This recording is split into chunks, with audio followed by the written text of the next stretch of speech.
गली में तोरा धरैनी रे भाई से तोरा पिटैनी रे।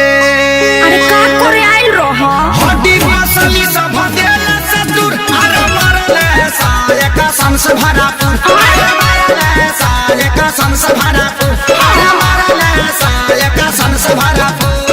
अरे कहां कहां मरल अरे का बताइए बड़ा मरले बासा।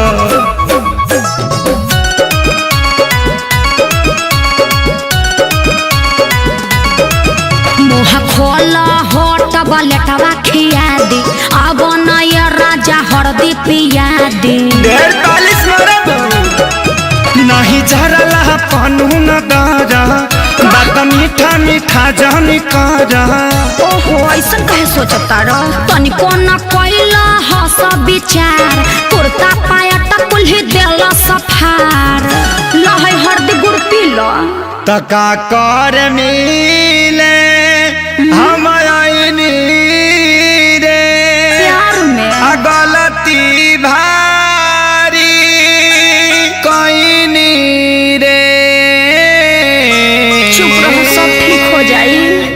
पूछा करू अब तू हर दिला गुड़ अरे मरले साए कसम से भरा अरे मरले साए कसम से भरा अरे मरले साए कसम से भरा। अरे चुप रह चलो भोका माइस के सुई दिबा दी। वो कौन सुई है? दुख हरनी सुई। अच्छा